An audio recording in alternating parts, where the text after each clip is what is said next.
Everyone, this is your biology mentor from Nexus classes.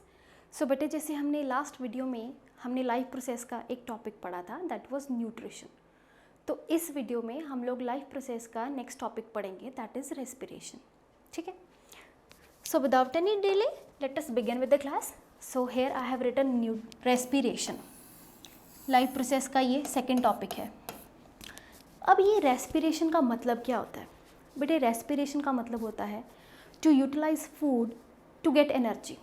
Food को utilize करना so that हमें energy मिल सके। Energy हमें हर फॉर्म में चाहिए। जैसे मैंने कहा था, मुझे अगर मैं इसके ऊपर कुछ लिख रही हूँ तो my arm is working for this process, so it means I am utilizing energy.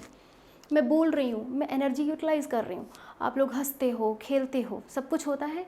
क्यों हो पा रहा है? क्योंकि हमारी बॉडी में एनर्जी है, हमारे मसल्स बॉडी की एनर्जी यूटिलाइज कर रहे हैं। ठीक है, तो वो हमें एनर्जी जो है वो मिलती है बेटा रेस्पिरेशन से। So further let us continue with this. There is an activity in your book जिसमें हमें जस्टिफाई करना है कि जो हम एयर ब्रीद आउट करते हैं, जैसे मैंने सांस ली, छोड़ी, ये क्यों है? अब मैं जो ले रही हूँ, इनहेल कर रही हूँ, जो अंदर ले रही हूँ वो है एयर, और जो मैं एक्सहेल आउट कर रही हूँ वो है कार्बन डाइऑक्साइड। ये आप सभी को पता है। बट अगर हमें प्रूव करना हो एक्सपेरिमेंटली कि हाँ, हम जो गैस छोड़ते हैं, बाहर हवा छोड़ते हैं, एक्सहेल आउट करते हैं, क्या वो कार्बन डाइऑक्साइड है या नहीं है, तो उसको प्रूव करने के लिए हमारे पास एक एक्टिविटी है। इस एक्टिविटी में हम लोग यूज़ करेंगे बेटा लाइम वाटर। ये याद रखना, it is very very very important. Lime water, lime water is use to detect the presence of carbon dioxide. ठीक है, इससे हम कार्बन डाइऑक्साइड डिटेक्ट करते हैं। जैसे आपको पता है, हमने लाइफ प्रोसेस में पहला जो टॉपिक किया था न्यूट्रिशन, तो उसमें मैंने आपको कराया था एक चीज़, आयोडीन सोल्यूशन, कि अगर हम आयोडीन सोल्यूशन डालते हैं, ब्लू ब्लैक कलर आ जाए तो स्टार्च है। अगर ब्लू ब्लैक कलर नहीं आया तो इसका मतलब स्टार्च नहीं है। अब यहाँ पर हमें चेक करना है कि कार्बन डाइऑक्साइड एक्सहेल आउट होती है कि नहीं होती। उसके लिए एक एक्सपेरिमेंट है आपकी एनसीईआरटी बुक में। जैसे ये टेस्ट ट्यूब है, इसमें फ्रेश लाइम वाटर है। ठीक है, लाइम वाटर नाम से क्लियर है, ये वाटर जैसा दिखता है, ट्रांसपेरेंट होता है। ठीक है, इसमें जब हम एयर ब्लो करते हैं, ठीक है, हम इसमें जब एयर ब्लो करते हैं तो बेटा क्या होता है, ये सारा का सारा लाइम वाटर है। तो जो लाइम वाटर होता है इट टर्न्स मिल्की, दूध जैसा दिखने लग पड़ता है, milky. So this change when lime water turns milky, this indicate the presence of carbon dioxide. It means अगर हम गैस एक्सहेल आउट कर रहे हैं, उसमें कौन सी गैस है? Carbon dioxide. This is very easy, इसमें कुछ भी टफ नहीं है इतना, इट्स वेरी सिंपल। अब जो हमें नेक्स्ट टॉपिक करना है वो हमने पढ़ना है कि टाइप्स ऑफ रेस्पिरेशन, क्या टाइप्स हैं। So let us begin with that. उसके लिए मैंने यहाँ पर एक टेबल बनाया हुआ है for your better understanding. Let us understand this. देखिए, ये है break down of glucose by various pathways. तो बेटे ये जो ग्लूकोज होता है C6H12O6, ये फॉर्म में होता है हमारी बॉडी में। देखिए, मैंने बताया था प्लांट्स में भी होता है। अगर हम प्लांट खा रहे हैं तो वो ग्लूकोज हमारी बॉडी में जा रहा है। हमारी बॉडी में भी स्टोर ग्लूकोज होता है। ठीक है, जो हमारी बॉडी में जो स्टोर होता है वो होता है in the form of glycogen. ठीक है, प्लांट्स की बॉडी में वही ग्लूकोज स्टोर होता है in the form of starch. तो हम बेसिकली बात कर रहे हैं ग्लूकोज की, है सारा कुछ एक ही। आपने कंफ्यूज नहीं होना कि ये क्या ग्लूकोज क्या है या क्या स्टार्च क्या है, क्या ग्लाइकोजन है। तो glycogen stored form of glucose in animals, starch stored form of glucose in plants, and glucose जो होती है ये एक सिंपलर फॉर्म ऑफ शुगर होती है जो टूटती है इन द प्रेजेंस और in the absence of oxygen. कैसे टूटती है वो हम अभी पढ़ते हैं बेटा। तो मान लीजिए यहाँ पर मैंने लिखा है सबसे पहले, this is the glucose. Glucose में बेटे 6 कार्बन मॉलिक्यूल्स होते हैं। कितने मॉलिक्यूल्स होते हैं? 6 कार्बन मॉलिक्यूल्स। C6H12O6। तो कितने कार्बन मॉलिक्यूल्स निकल आए? 6 कार्बन मॉलिक्यूल्स। ठीक है, अब ये ग्लूकोज जो होता है ना, ये साइटोप्लाज्म में प्रेजेंट होता है। पता है ना, सेल के अंदर साइटोप्लाज्म, वहाँ पर ये ग्लूकोज प्रेजेंट है। अब ये ग्लूकोज क्या करेगा? साइटोप्लाज्म में प्रेजेंट है। साइटोप्लाज्म के अंदर ये ग्लूकोज टूट जाएगा इनटू पाइरूवेट। जो पाइरूवेट होता है वो 3 कार्बन मॉलिक्यूल होता है। ठीक है, और साथ में कुछ एक एनर्जी रिलीज होती है, बहुत ज़्यादा नहीं, कुछ एक अमाउंट। पायरुवेट का फॉर्मूला होता है C3H4O3, भूल भी जाएगा तो भी कोई बात नहीं, ठीक है। बस मैंने ये इसलिए बताया आपको ताकि आपको पता चल जाए यहाँ पर कार्बन 6 थे, यहाँ पर कार्बन 3 है। एक बड़ा था, जैसे एक बड़ी स्ट्रक्चर थी ग्लूकोज 6 कार्बन एटम, उसको हमने आधा काट लिया, साइटोप्लाज्म में आधा टूट गया, अब वो पायरुवेट बन गया, मतलब 2 पायरुवेट निकल आए, ठीक है। अब यहाँ पर टूट गया, अब 3 चीज़ें होंगी, इसमें हम साथ में समझ लेंगे टाइप्स ऑफ रेस्पिरेशन। वैसे आपके अंडरस्टैंडिंग के लिए यहाँ पर लिख देती हूँ मैं, रेस्पिरेशन जो होती है ना बेसिकली बेटे वो 2 टाइप्स की होती है। एक होती है एरोबिक, ठीक है, एक होती है एरोबिक। एरोबिक होती है वो जो हो इन प्रेजेंस ऑफ ऑक्सीजन, ऑक्सीजन की प्रेजेंस में हो। कैसे होगी, नीचे से पढ़ेंगे हम इसको। जैसे हमारी बॉडी के मसल्स हैं, ठीक है, या मसल्स को छोड़ो, हमारी बॉडी का कोई भी सेल है जिसमें जहाँ भी सेल है वहाँ पर माइटोकॉन्ड्रिया होगा बेटा, देयर वुड बी माइटोकॉन्ड्रिया। अब माइटोकॉन्ड्रिया के अंदर ये पायरुवेट प्रेजेंट है, इस पायरुवेट पे ऊपर आके ये ऑक्सीजन जुड़ी, जो हम गैस इनहेल कर रहे हैं, है ना, एयर इनहेल कर रहे हैं, ठीक है। वो कहाँ पर कैसे एक्सचेंज ऑफ गैसेस होता है वो हम आगे पढ़ेंगे। तो क्या हुआ, ऑक्सीजन आई माइटोकॉन्ड्रिया के अंदर और ये टूट गई इनटू कार्बन डाइऑक्साइड। ये कार्बन डाइऑक्साइड हमने एक्सहेल कर दी, बाहर निकाल दी, जिसको हमने टेस्ट किया था लाइम वाटर से, ठीक है। साथ में बेटे कुछ एक रिलीज़ होगा वाटर, साथ में कुछ एक रिलीज़ होगी एनर्जी, और ये एनर्जी को मैं यूटिलाइज़ कर रही हूँ, जैसे मैं अभी बोल रही हूँ, ठीक है, मैं लिख रही हूँ, ये एनर्जी यूटिलाइज़ हो रही है। आप लोग बैठे हो, वीडियो देख रहे हो, सुन रहे हो उसको, आपकी भी यही एनर्जी यूटिलाइज़ हो रही है, ठीक है।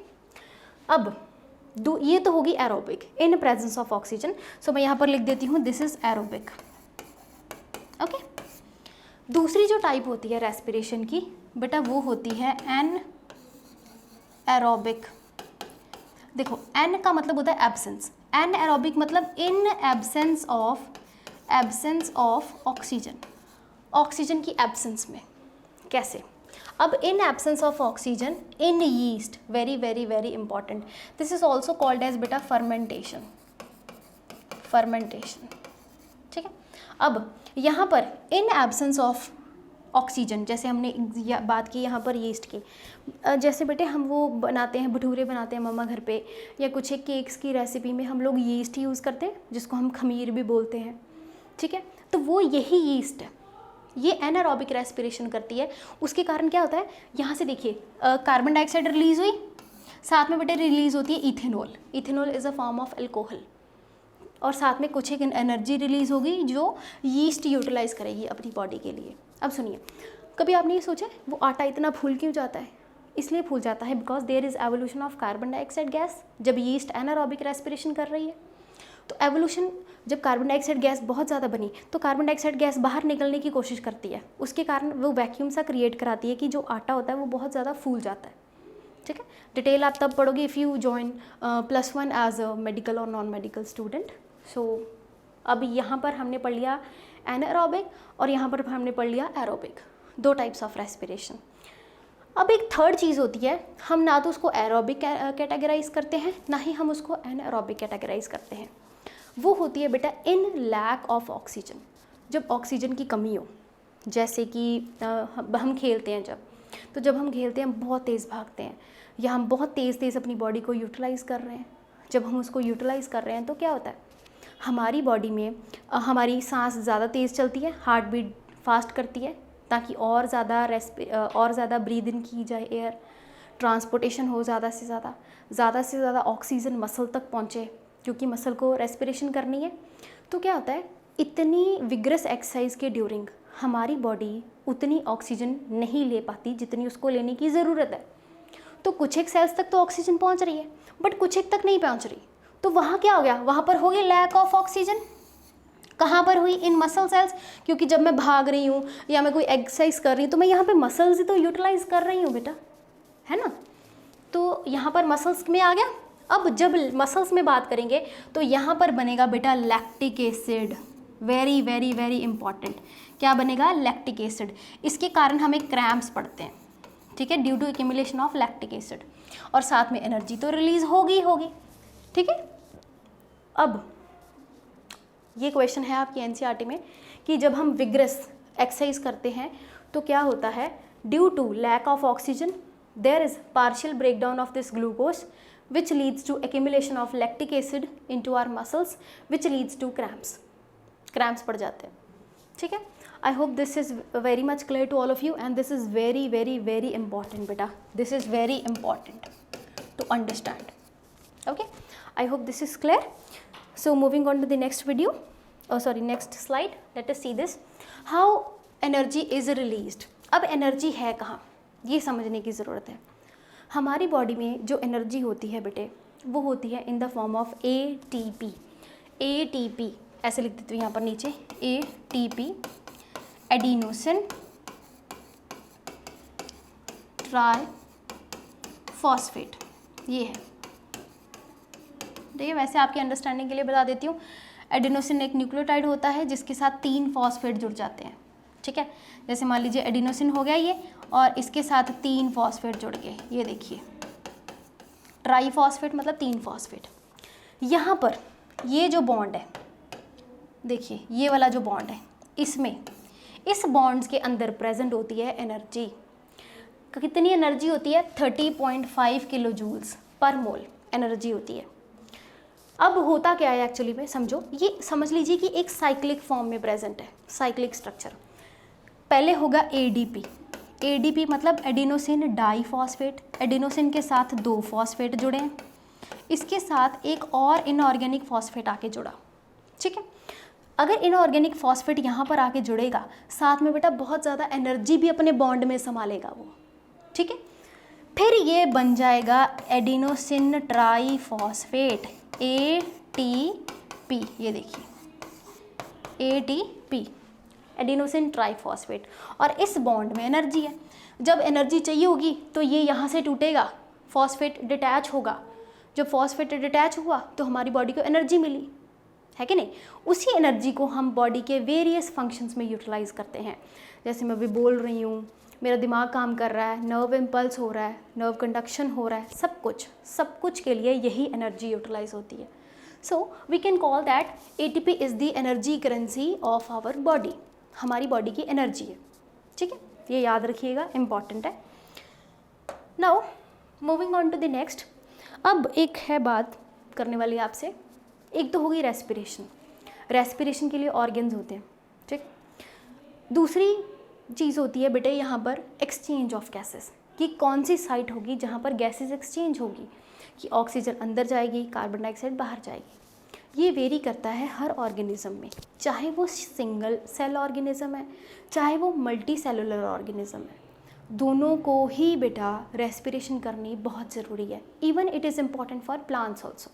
कैसे है वो हम थोड़ी देर में पढ़ेंगे, बट यहाँ पर सिर्फ हम अभी एनिमल्स को डिस्कस करेंगे। तो जैसे बेटे सबसे इम्पॉर्टेंटली अमीबा और पैरामीशियम, कई बच्चे इसको पैरामीशियम भी बोलते हैं, कई पैरामीशियम भी बोलते हैं, तो it depend upon the way you pronounce it. यहाँ पर देखिए जो अमीबा या पैरामीशियम है वो जो करते हैं एक्सचेंज ऑफ गैसेस, वो होती है through their journal body surface. जैसे मान लीजिए अगर वो सिंगल सेल है ना अमीबा, ये रहा, ये इसका न्यूक्लियस, ये इसका साइटोप्लाज्म आ गया, तो जो इसको रेस्पिरेशन करनी है यहाँ बॉडी सरफेस से ही होगी, ठीक है, क्योंकि उसके पास कुछ भी लंग्स नहीं है, कॉम्प्लेक्सिटी नहीं है उसकी बॉडी में, सिंपल ऑर्गेनिज्म है, तो सिंपल ही उसका लाइफ प्रोसेस भी होगा, ठीक है। सेकेंड इज स्किन से रेस्पिरेशन कौन करता है? वेरी वेरी वेरी इंपॉर्टेंट, पता है, अर्थवॉर्म, फ्रेंड ऑफ फार्मर। अगर आपने घर पे कहीं अर्थवॉर्म देखा हो बारिशों में, तो देखते वो ऊपर से बड़ा मॉइस्ट होता है, गीला गीला सा होता है। उसको छोड़ो, चलो फ्रॉग तो जर्नल सी बात है, हमें घरों पे दिख ही जाते हैं। तो फ्रॉग की जो ऊपर से स्किन होती है वो कितनी मॉइस्ट होती है, स्लिपरी सी होती है, क्योंकि बेटे उनकी स्किन हमेशा हाइड्रेटेड रहती है। उनमें कुछ ऐसे ग्लैंड्स होते हैं जो उनको मॉइस्ट बना के रखते हैं, क्योंकि उनकी स्किन से ही एक्सचेंज ऑफ गैसेस होगी। Am I clear? अब इस रेस्पिरेशन को बोलते हैं बेटा क्यूटेनियस रेस्पिरेशन, जो स्किन से होती है, ठीक है, याद रखिएगा, ये चीज़ इंपॉर्टेंट है। देन अगर हम बात करें फिशेस की, ठीक है, तो फिशेस में जो होती है गिल्स के थ्रू, that is called as branchial respiration. आपकी एनसीईआरटी की लाइन भी है, जैसे मान लीजिए अगर ये फिश है, let me make it again,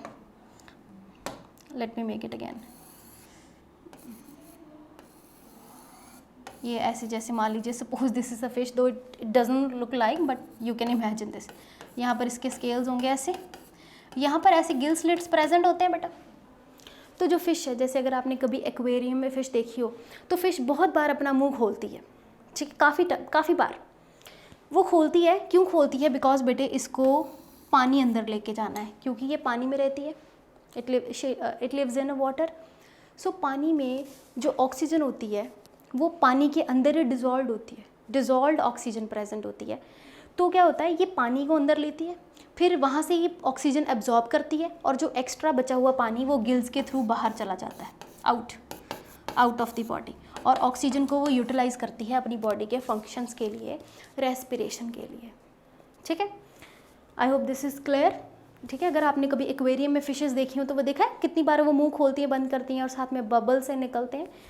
this is the main reason behind that. Next number 4 की बात करते हैं। दैट इज़ जैसे कॉकरोच होते हैं या स्पाइडर्स होते हैं, मतलब जितने भी आर्थ्रोपोड्स कह सकते हो मेजरली, वो रेस्पिरेशन करते हैं थ्रू ट्रैकिया। ट्रैकिया क्या होता है, जैसे मान लीजिए ये कॉकरोच है suppose, though it does not look like but it will go if you see. ठीक है, ये साथ में इसके ऊपर 2 फ्लैप्स, विंग्स ले, ठीक है, ये इसके एंटीनाज आ गए। तो क्या करता है, इसकी बॉडी के सरफेस के ऊपर छोटे छोटे होल्स प्रेजेंट होते हैं, ठीक है, जिनको स्पाइरिकल्स कह सकते हैं, या उनको आपके लिए वो ट्रैकिया ही इनफ है। ठीक है, तो वो ये छोटी छोटी बॉडीज़ के सरफेस के ऊपर होल्स प्रेजेंट होते हैं, जहाँ से वो एक्सचेंज ऑफ गैसेस करते हैं, और वहीं से वो गैसेस जो होती हैं, एक्सचेंज्ड गैसेस होती हैं, थ्रू आउट बॉडी दे ट्रांसपोर्ट। देन नंबर 5 है बेटे, जितने भी टेरेस्ट्रियल एनिमल्स हैं, जैसे गोट, टाइगर, जिराफ, ह्यूमंस, कैट्स, सारे के सारे एनिमल्स जो होते हैं बेटा, वो यूज़ करते हैं लंग्स। हम करते हैं लंग्स से respiration, breathing, exchange of gases lungs पे होती है। तो it is also called as pulmonary respiration. ये वर्ड को याद रखिएगा। Pulmonary word is related with बेटा lungs, it is related with lungs. So I hope this is clear to all of you. Moving on to the next slide बेटा।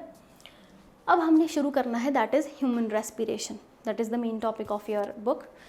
अब human respiration में कुछ एक ऑर्गन्स रिक्वायर्ड हैं, वो मैंने यहाँ पर लिखे हैं, एक एक करते समझते जाएंगे, साथ में हमारी अंडरस्टैंडिंग भी डेवलप हो जाएगी।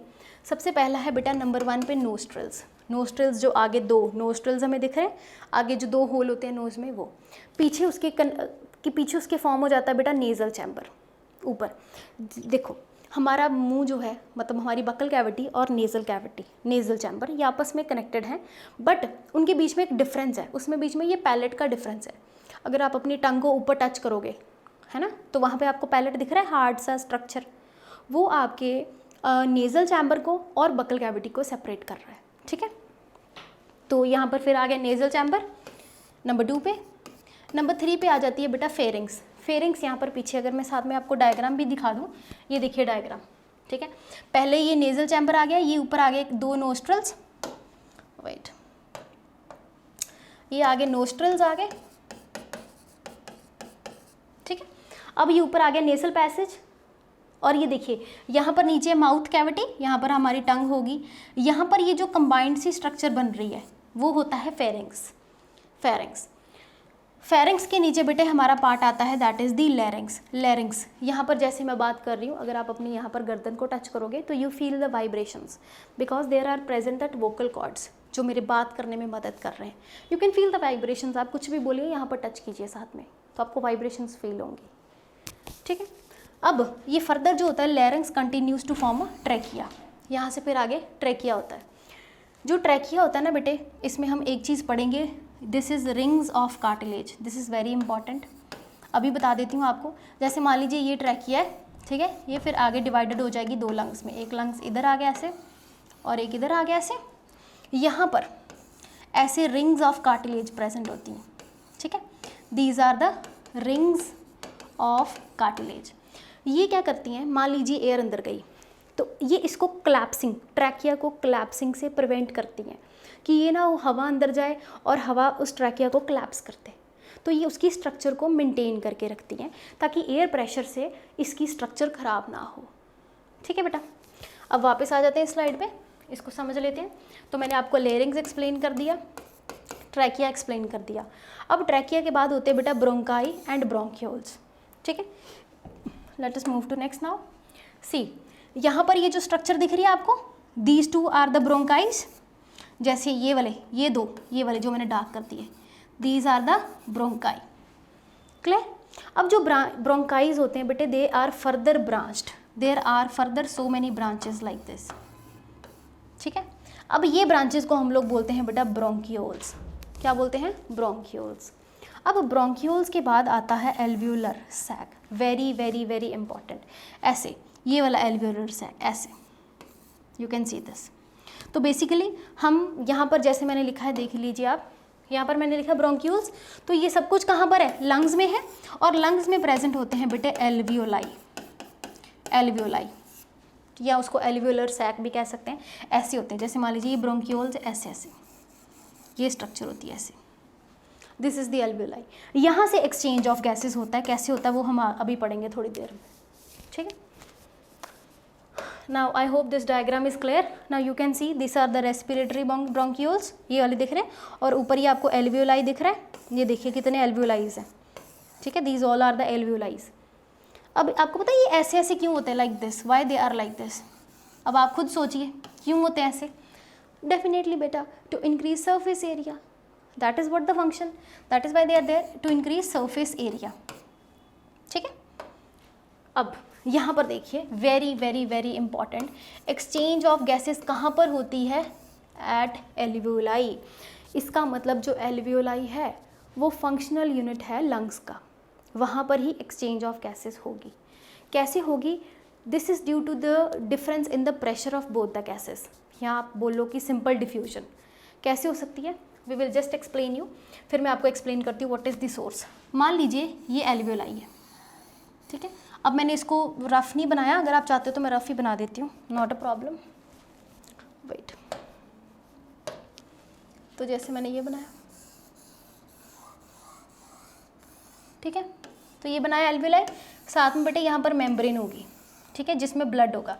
इसमें क्या है? ब्लड है, इधर से ब्लड आएगा, इधर से ब्लड जाएगा, सपोज, ठीक। यहाँ से ब्रीद इन होगा, यहाँ से ब्रीद आउट होगा, ये चीज़ समझ लीजिए। अब देखिए, जब हमने ब्रीद इन किया, एयर ब्रीद इन की, तो जो हमने एयर ली बेटा उसमें ऑक्सीजन भी होगी और उसमें कार्बन डाइऑक्साइड भी होगी, ध्यान से समझो। बट जो हमने एयर ली इसमें ऑक्सीजन की या ऑक्सीजन ज़्यादा है, ऑक्सीजन की कंसनट्रेशन ज़्यादा है, और कार्बन डाइऑक्साइड की कंसनट्रेशन क्या है? कम, ठीक है। और यहाँ से जो ब्लड आ रहा है, सपोज यहाँ से जो ब्लड आ रहा है, या मुझे इसको इन्वर्स करने दीजिए और अंडरस्टैंडिंग बन जाएगी आपकी। Let me little erase this for your better understanding। देखिए, अब मान लीजिए इधर से ब्लड आ रहा है, ठीक है, और इधर से ब्लड जाएगा। अगर वो ब्लड आ रहा है तो ब्लड कौन सा होगा बेटे? डीऑक्सीजनेटेड, जिसमें ऑक्सीजन क्या होगी? कम होगी। मतलब अगर मैं यहाँ पे ब्लड की बात करूँ तो इसमें ऑक्सीजन कम है और कार्बन डाइऑक्साइड क्या होगी? ज़्यादा।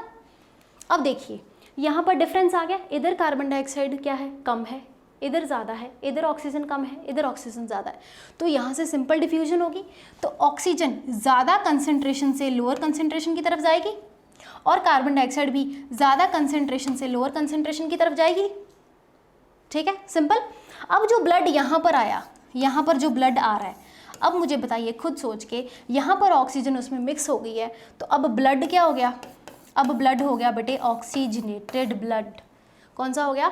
ऑक्सीजनेटेड। और यहाँ से जो कार्बन डाइऑक्साइड बाहर जाएगी वो एक्सहेल हो जाएगी, एक्सहेल बॉडी से बाहर, ठीक है। तो ये होता है एक्चुअली एक्सचेंज ऑफ गैसेस। अब ये जो ब्लड है, ये ब्लड हो जाएगा ऑक्सीजनेटेड ब्लड, और फिर ये जाएगा हार्ट के पास, ठीक है। हार्ट उसको दोबारा से पंप करेगा, वो जाएगा डिफरेंट टिश्यूज़ में, डिफरेंट बॉडी के सेल्स में, टिश्यूज़ में। कैसे जाएगा वो हम नेक्स्ट वीडियो में पढ़ेंगे, ठीक है। तो ये हो गया बेसिकली। अब जो सोर्स होता है मेन, जो ट्रांसपोर्टेशन का, ऑक्सीजन का जो सोर्स होता है वो कौन होता है बेटे? वेरी वेरी वेरी इंपॉर्टेंट, याद रखना है आपको, हीमोग्लोबिन। वैसे तो हम ये नेक्स्ट वीडियो में पढ़ेंगे जब हम ट्रांसपोर्टेशन पढ़ेंगे, but right now I just wanted to give you little overview of this, कि ये जो हीमोग्लोबिन होती है, पता है this is the red colour pigment, है ना। रेड कलर पिगमेंट होती है, किस में होती है? आरबीसीज में होती है। किसकी मदद से बनती है? इसमें आयरन और हीमोग्लोबिन, हीम ग्रुप दोनों मिलके इसको हीमोग्लोबिन बनाते हैं, पिगमेंट को, ठीक है। जो बेटे ऑक्सीजन है या जो कार्बन डाइऑक्साइड है, दोनों ही ट्रांसपोर्ट जो होंगी बॉडी में वो होंगी with the help of haemoglobin, because they have affinity to bind with haemoglobin so that it can be transported to whole of the body. अगर मान लीजिए हमारी बॉडी में ये ट्रांसपोर्टेशन सिस्टम ना हो, ब्लड ना हो, तो पता 3 साल लग जाएंगे एक ऑक्सीजन के मॉलिक्यूल को पूरी बॉडी में डिफ्यूज़ होते। तो it will take so long time. तो नेचर ने उस चीज़ को थोड़ा सा रिड्यूस कर दिया है। कैसे रिड्यूस कर दिया? With the help of this blood. Now अब जब ब्लड के साथ हीमोग्लोबिन जुड़ेगी तो वो हो जाएगी ऑक्सी हीमोग्लोबिन। ये वर्ड को याद रखिएगा, ऑक्सी हीमोग्लोबिन। अब जब कार्बन डाइऑक्साइड हीमोग्लोबिन के साथ जुड़ती है तो वो बना देती है कार्ब अमीनो हीमोग्लोबिन। ठीक है बेटा? So this is all about this. I hope this slide is very much clear to all of you, and this is very important also. Now let us move to the next. अब बेटे respiration तो हमने समझ ली, ये भी पढ़ लिया exchange of gases कैसे है, ये भी हमने पढ़ लिया एटीपी का क्या काम है। अब हमने पढ़ना है what is the mechanism of breathing, सांस लेने का मैकेनिज्म क्या है। तो दूर जाने की ज़रूरत नहीं, आप अभी अभी बैठे ये कर सकते हैं। आपने जब सांस ली, देखिए ध्यान से, व्हेन यू ब्रीद इन, तो जब हमें एयर अंदर लेके जानी है तो हमारे लंग्स को साइज़ में बड़ा होना है। अगर वो साइज़ में बड़ी होंगी तो ही तो ज़्यादा एयर अंदर जा सकती है ना बेटा, है ना। और जब उसको छोड़ना है तो फिर उसको ऊपर आएगा, लंग्स थोड़ा सा साइज़ में छोटा होगा ताकि एयर सारी की सारी बाहर चली जाए। तो यहाँ पर हम ब्रीदिंग मैकेनिज्म समझेंगे, कुछ भी टफ नहीं है, very very very easy. Late us understand this. पहला है inhalation, second is exhalation. Inhalation मतलब इन मूवमेंट, इनहेल करना कुछ, इनहेल, और एक्सहेल का मतलब होता है ब्रीद आउट, कुछ बाहर निकालना, ब्रीद आउट। ठीक है। अब जब बेटे हम एयर अंदर लेके जाते हैं तो क्या होगा, रिब्स पता है ना आपको, रिब्स में जैसे मान लीजिए यहाँ पर ये लंग है ऐसे, ठीक है, तो रिब्स को कौन कवर करता है, लंग्स को किसने कवर किया होता है, यहाँ पर रिब्स ने कवर किया होता है ऐसे, ठीक है, because lung is very important organ, so in order to protect it, it is kept inside the rib cage भी कह देते हैं इसको। तो जो रिब्स होंगी, रिब्स बाहर को मूव करेंगी, they will move up outwards, and जो डायफ्राम होगी बेटे वो नीचे को मूव करेगी। तभी तो, अगर वो नीचे को मूव करेगी तभी तो बेटे लंग्स का साइज़ बड़ा हो सकता है ना, लंग्स का साइज़ बड़ा होगा, फिर उसमें एयर फिल होगी। ठीक है, फिर जो एल्वियोलाई होंगे यहाँ पर, एल्वियोलाई से एक्सचेंज ऑफ गैसेस होगा, तो जब एक्सचेंज ऑफ गैसेस हुआ, साथ में क्या हुआ, फिर जब हमें एक्सहेल करनी है, बाहर निकालनी है, तो डायफ्राम ऊपर को जाएगी। ठीक है, डायफ्राम बेटे कुछ नहीं होता, ये एक जस्ट मेम्ब्रेन लाइक स्ट्रक्चर होती है जो कि हमारी एब्डोमिनल कैविटी को और थोरैकिक कैविटी को सेपरेट करती है। अब रिब्स क्या होंगे, दोबारा अंदर को मूव कर जाएंगे और डायफ्राम ऊपर को मूव कर जाएगा, मतलब ये स्ट्रक्चर होती है ऊपर को ऐसे और ये ऐसे ऐसे मूव करता है, ऐसे। ठीक है, फॉर योर अंडरस्टैंडिंग। अब रिब्स मूव बैक, रिब्स जो है वापस अंदर चले जाएंगे और डायफ्राम ऊपर चला जाएगा और सारी की सारी एयर जो है वो बॉडी से बाहर हो जाएगी। ठीक है, I hope this is also very much clear to all of you. So now let us talk about the respiration in plants. बेटे देखिए, प्लांट्स दो चीज़ें करते हैं, एक तो वो करते हैं फोटोसिंथेसिस और एक वो करते हैं बेटा रेस्पिरेशन, दोनों ही करते हैं। जो फोटोसिंथेसिस करते हैं तो वो जो गैस बाहर निकालते हैं वो होती है ऑक्सीजन। कौन सी होती है, ऑक्सीजन। और जब वो रेस्पिरेशन करेंगे तो कौन सी गैस बाहर निकालेंगे, ऑफ कोर्स कार्बन डाइऑक्साइड। ठीक है, कहाँ से होता है exchange of gases takes place, stomata से, ये आप सभी को पता ही है, स्टोमेटा से ही होगा exchange of gases takes place. अब कई बार आपने सुना होगा कि घर में जनरली बोलते हैं कि रात को किसी प्लांट के नीचे नहीं सोना। क्यों नहीं सोना, इसी के कारण दिन में जो प्लांट होता है वो फोटोसिंथेसिस भी कर रहा है और रेस्पिरेशन भी कर रहा है, तो लेवल कॉम्पनसेट हो जाता है। अगर हम किसी प्लांट के नीचे बैठे हैं तो वो ऑक्सीजन भी दे रहा है, कार्बन डाइऑक्साइड भी दे रहा है, तो हमें ब्रीदिंग में प्रॉब्लम नहीं होगी। अगर मान लीजिए ड्यूरिंग नाइट, अगर नाइट के टाइम, अब आपको पता है देयर इज़ नो सन, है ना, नो सन, अगर there is no sun means there is no photosynthesis, photosynthesis भी नहीं हो रही, तो सिर्फ क्या हो रहा है, ओनली रेस्पिरेशन। अगर ओनली रेस्पिरेशन हो रही है तो सिर्फ कौन सी गैस बाहर निकलेगी, कार्बन डाइऑक्साइड। और अगर हम किसी प्लांट के नीचे बैठे हैं तो बेटे हमें वो कार्बन डाइऑक्साइड चढ़ेगी, तो हो सकता है हम अनकॉन्शियस हो जाएं, बेहोश हो जाएं। इस चीज़ को अवॉइड करने के लिए क्या होता है बेटे, हम रात को कभी भी किसी भी प्लांट के नीचे नहीं सोते। कुछ एक प्लांट्स ऐसे भी हैं जो रात को भी फोटोसिंथेसिस करते हैं, बट उतना आप लोगों को डिटेल में नहीं जाना है इस सब्जेक्ट के लिए, ठीक है। तो अब हम बेटे थोड़े से क्वेश्चन सॉल्व करेंगे इसके लिए, रेस्पिरेशन टॉपिक के। तो जैसे यहाँ पर फर्स्ट क्वेश्चन है, बहुत आसान क्वेश्चन है, अगर आपने पूरी वीडियो को बहुत अच्छे से समझा है तो ये बहुत जल्दी सॉल्व हो जाएंगे, कोई मसला नहीं है इसमें। Which of the following statement is और आर करेक्ट, कौन सी स्टेटमेंट करेक्ट है? तो पहली देखिए, pyruvate can be converted into ethanol and carbon dioxide by yeast. तो ये ठीक है, बिल्कुल ठीक है ना, यीस्ट में होता है ना जो एनएरोबिक रेस्पिरेशन थी, तो this statement is okay. Second, fermentation takes place in aerobic bacteria, no this statement is wrong, ऐसा नहीं होता है ना, वो तो एनारोबिक होते हैं ना। अब fermentation takes place in mitochondria, बेटा ये भी स्टेटमेंट गलत है, माइटोकॉन्ड्रिया में थोड़ी हो रही है, माइटोकॉन्ड्रिया में तो एरोबिक हो रही है। नेक्स्ट देखिए, fermentation is the form of anaerobic respiration, ये स्टेटमेंट ठीक है। तो कौन कौन सी स्टेटमेंट ठीक है? फर्स्ट और फोर्थ। तो देखिए फर्स्ट और फोर्थ, ये सी ऑप्शन, हाँ जी सी ऑप्शन इज करेक्ट, ठीक है, वेरी सिंपल, इसमें कुछ भी टफ नहीं था, वेरी इजी।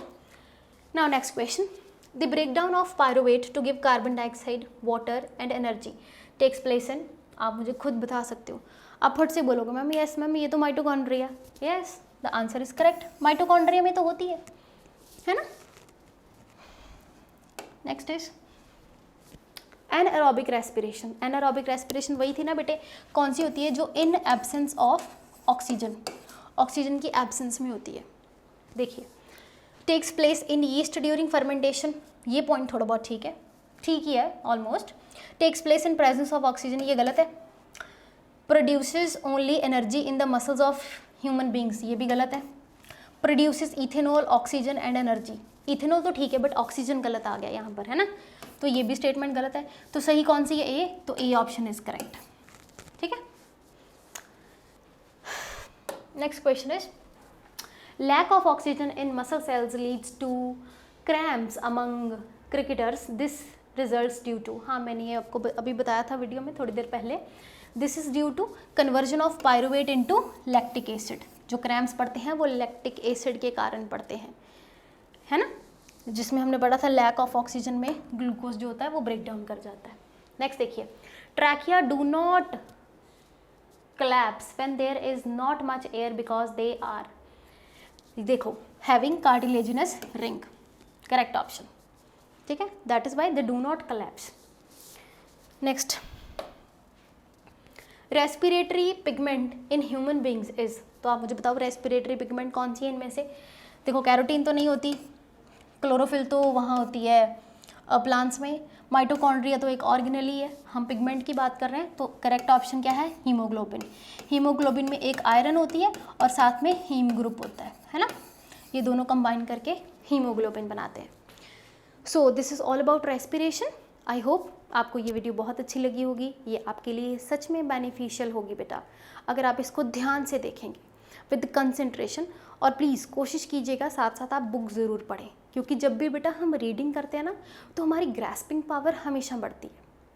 सो अभी के लिए इतना ही, नेक्स्ट वीडियो में बेटा हम ट्रांसपोर्टेशन कंटिन्यू करेंगे। Till the time, God bless you all, happy day.